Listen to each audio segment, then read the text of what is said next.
I wish आप सबको tally start करना आता होगा। ठीक है, तो डबल क्लिक करना है आपको डेस्कटॉप आइकन पे, देन आपको प्रेस करना है W। ठीक है, जस्ट वेट, आपको प्रेस करना है W, देन इंटर। तो सबसे पहले मैं क्रिएट कर लेता हूँ कंपनी।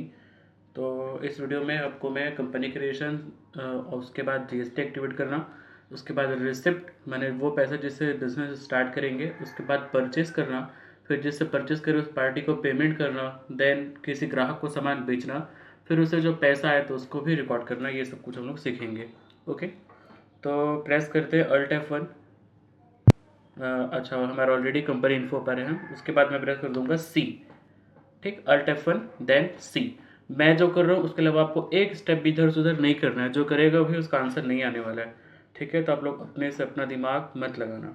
ठीक है, तो यहाँ मैं लिख देता हूँ DANISH, दानिश, TRADERS, ट्रेडर्स। ठीक है, यहाँ पर डाल देता हूँ पता, मेन रोड कांकेर। ठीक है, इंडिया, छत्तीसगढ़ लेना है। मैंने देखा आज कुछ लोग अंडमान एंड निकोबार भी लिए थे। ठीक है, तो थोड़ा सा ध्यान से करो, हम लोग छत्तीसगढ़ के लिए प्रिपेयर कर रहे हैं। 334। ठीक, फ़ोन नंबर। ठीक है, ज़्यादा से ज़्यादा ईमेल डाल देना।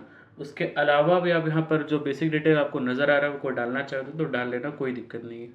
ठीक है, तो मैं मेल डाल देता हूँ।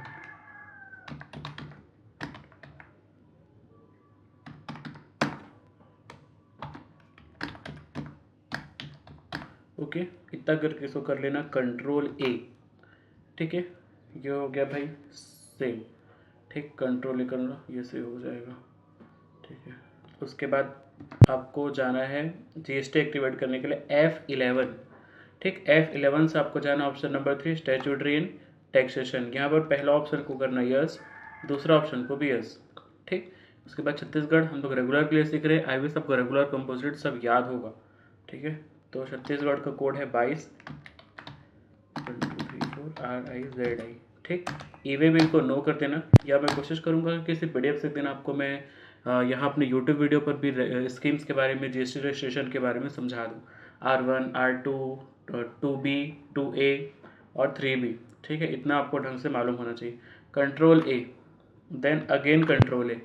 ठीक, ये सेव हो गया। एक बार स्केप से हम लोग बैक आ जाएंगे, स्केप बटन, देन जाएंगे अकाउंटिंग वाउचर्स पे। यहाँ पर पहला एंट्री होगा F6 रिसिप्ट में। यहाँ पर क्रेडिट क्या करना होता है, कैपिटल, है ना, तो कैपिटल अकाउंट। तो यहाँ पर हम लोग Alt+C करके कैपिटल अकाउंट बनाएंगे भाई। तो मैं पहले लिख लेता हूँ, यहाँ ओनर का नाम है, याद रखना हम कौन है, दानिश ट्रेडर्स।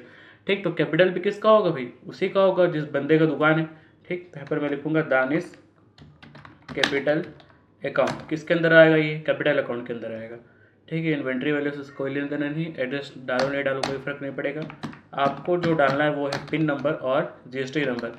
यहाँ वही GST नंबर डालना जो आप अंदर डाले हो। एक ही इंसान का अलग अलग GST नंबर नहीं होगा, याद रखना। ठीक, आई नो इट्स ये रॉन्ग है कि फिर भी 15 संख्या का ये होता है। ठीक है, आप इंटर करके इसको आगे बढ़ जाना। अब वो अमाउंट डालो कि जिस अमाउंट से आपका बिजनेस चालू होने वाला है। तो पर मैं डाल देता हूँ 50, 1 2 3 4 5। ठीक है, देखो ये वो अमाउंट है कि जब भी हम परचेस करेंगे ना तो यहाँ से पैसा कटेगा इसी कैपिटल बैलेंस से। ठीक है, और जब भी हमारा पैसा आएगा ना तो हमारा कैपिटल बैलेंस क्या हो जाएगा, बढ़ेगा। ठीक, तो अभी आगे भी देखेंगे भी हम। डेबिट क्या करेंगे, कैश। ठीक है, देन Ctrl+A। अब पैसा आ गया, अब परचेस हो सकता है। तो परचेस कहाँ रिकॉर्ड होता है, F9। तो सबसे पहले डाल लेते हैं इनवॉइस नंबर। ठीक है, देखो सबसे पहले होता है ये नंबर। ठीक है, ये नंबर क्या चीज़ है भाई, ये हमारा परचेस नंबर 1 है। ठीक, मतलब हम परचेस कर रहे हैं, उसके बाद हमको क्या मिलेगा, सप्लायर इनवॉइस नंबर, यानी कि वो बिल नंबर है जो हमको सामने वाला व्यापारी देगा परचेस के टाइम पे। ठीक है, तो ये वही बिल नंबर है। उसके बाद डेट, किस डेट को परचेस हुआ, पार्टी अकाउंट नेम। ओ 1 मिनट, ये मेरा इनवॉइस मोड पे नहीं है, आपको नज़र आ रहा है यहाँ पर पर्टिकुलर लिखा हुआ है, यहाँ पर रेट पर अमाउंट। तो हमको इस मोड पे रिकॉर्ड नहीं करना है। ठीक है, आप इसको Alt I करके इनवॉइस मोड पे लेकर आओगे, याद रखना। यहाँ पर अगर ऐसा नज़र आ रहा था पर्टिकुलर जैसा तो ठीक है।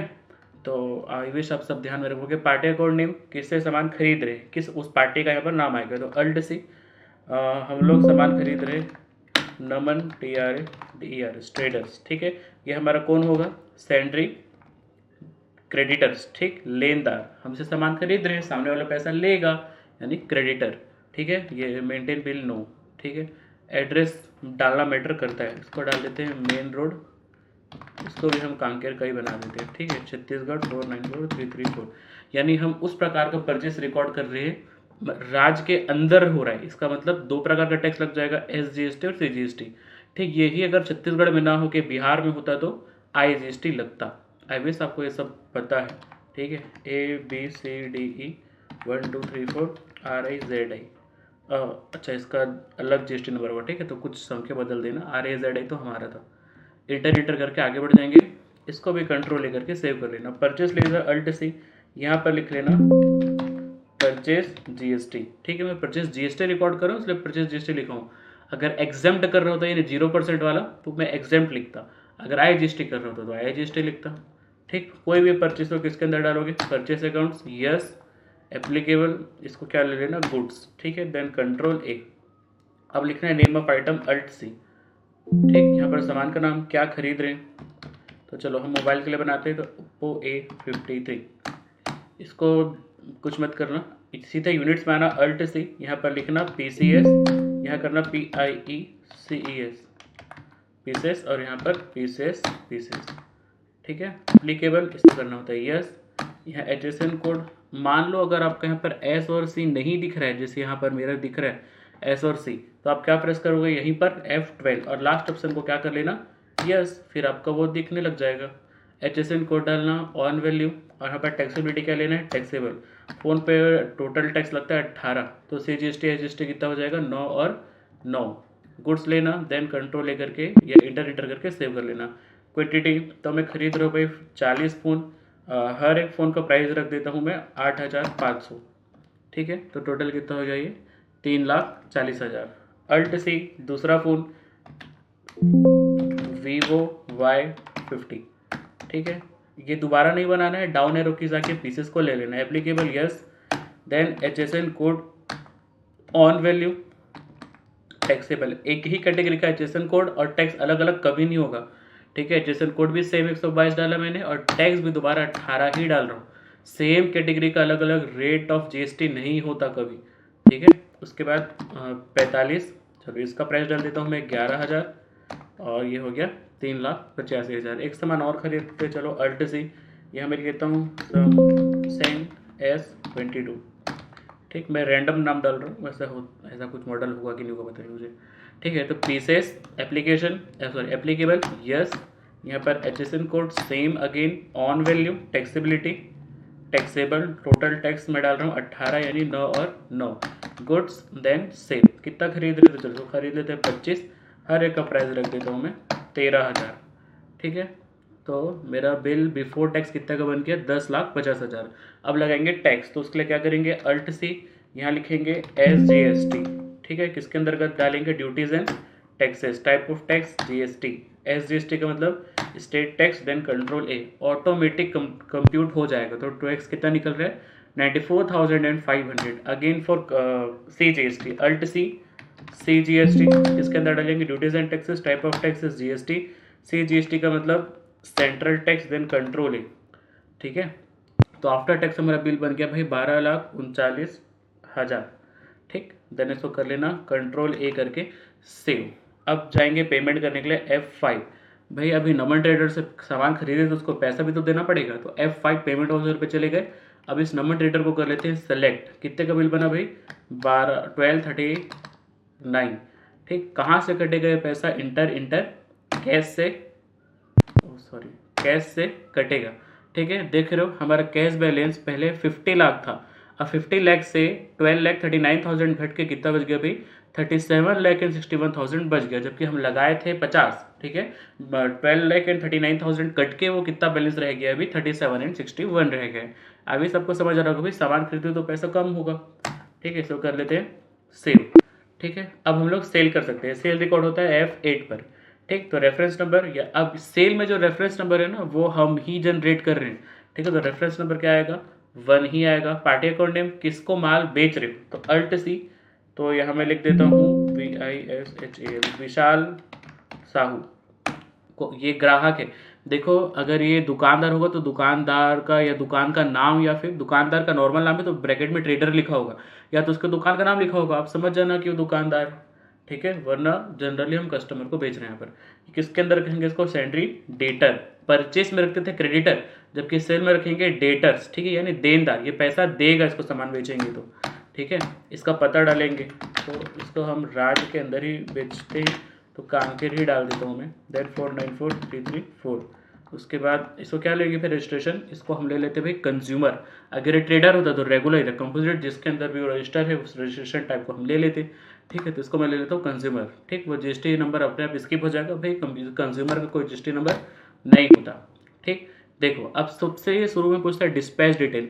अगर ये सामान आपको दूर कहीं भेजना है, ठीक है, तभी डिस्पैच डिटेल आएगा, जबरदस्ती डिटेल नहीं डालना है। ठीक है, तो डिस्पैच डॉक्यूमेंट नंबर, जब भी हम सामान डिस्पैच करते हैं ना किसी भी मीडियम से, जैसे कि किसी प्राइवेट कुरियर सर्विस के द्वारा या गवर्नमेंट डीटीडीसी हो गया, इंडियन पोस्टल सर्विस हो गया, तो जब भी डिस्पैच होगा तो उसके ऊपर एक बारकोड नंबर लगता है। ठीक है, उसको बोलते हैं डिस्पैच डॉक्यूमेंट नंबर। उसके बाद डिस्पैच थ्रू, किसके द्वारा डिस्पैच हुआ है, डेस्टिनेशन कहाँ डिस्पैच करवाना है, बिल ऑफ लेडिंग। ये बिल ऑफ लेडिंग कब बनता है? जब भाई आप इसको गाड़ी में ट्रांसपोर्ट के लिए डालोगे ना, तो आपको जो गाड़ी वाला बिल बना के देगा वो होता है बिल ऑफ लेडिंग। ठीक है, डेट किस डेट को हुआ, मोटर व्हीकल नंबर, आप जिस गाड़ी में सामान भेज रहे हो डिस्पैच हो उस गाड़ी का नंबर क्या है, ये तभी डालोगे जब सामान आप दूर कहीं पोस्ट कर रहे हो। ठीक है, अदरवाइज डिस्पैच डिटेल नहीं आएगा। और देखो जरूरी नहीं कि आप हर चीज़ जैसे पोस्ट से भेज रहे होगे तो डिस्पैच डॉक्यूमेंट नंबर और डिस्पैच थ्रू पर डालोगे। मान लो आप जनरली गाड़ी से आसपास कहीं सामान भेज रहे होगे ना, तो आप क्या क्या डाल दोगे? डेस्टिनेशन डाल दोगे, बिल ऑफ लेडिंग अगर बने तो वो डाल दोगे, डेट और मोटर व्हीकल नंबर। ठीक, जो है अवेलेबल आपके पास डिटेल वही डालोगे, ऐसा नहीं कि नहीं है तो ज़बरदस्ती कहाँ से लाऊं, तो ऐसा कुछ नहीं होता भाई। तो ऑर्डर नंबर 1, किस डेट को ऑर्डर हुआ, मोड ऑफ पेमेंट क्या था। ठीक है, अदर रेफरेंस में आप और कोई अपनी तरफ से जानकारी देना चाहते हो तो वो डाल देना।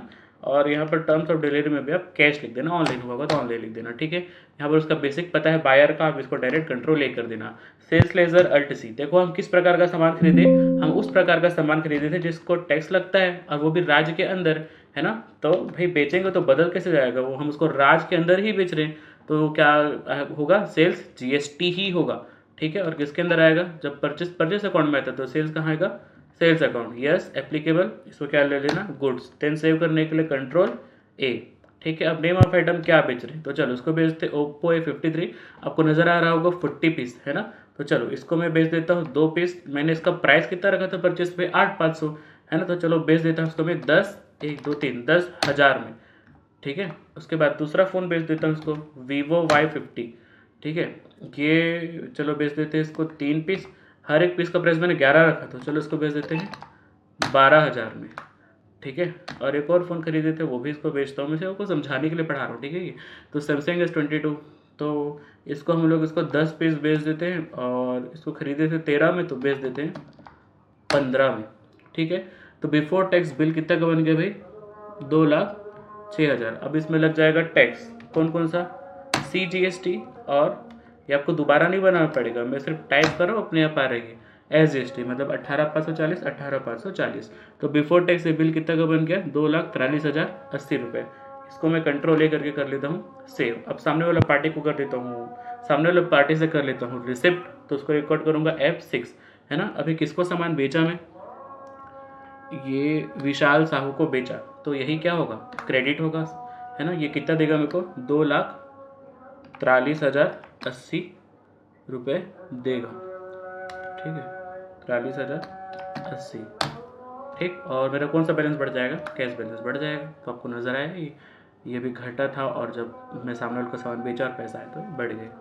ठीक है, इसको कंट्रोल ए करके कर लेता हूँ सेव, और स्केप करके बाहर जाता हूँ, 2 बार डी प्रेस करता हूँ, है ना।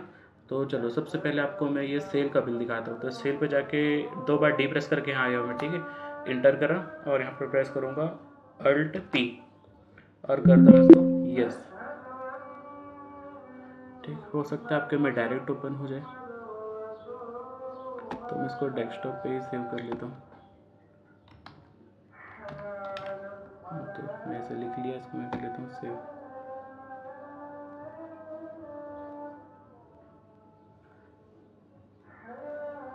तो चलो जाके देखते हैं। मैं विंडो डी करके डेस्कटॉप में आ जाता हूँ, और ये रहा अगर आपका कंप्यूटर डायरेक्ट प्रिंटर से अटैच्ड होगा तो उसी से वो बिल डायरेक्ट निकल जाएगा।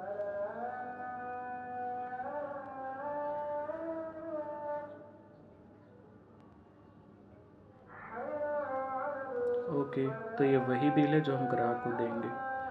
ठीक है, तो यहाँ आपको दुकानदार का नाम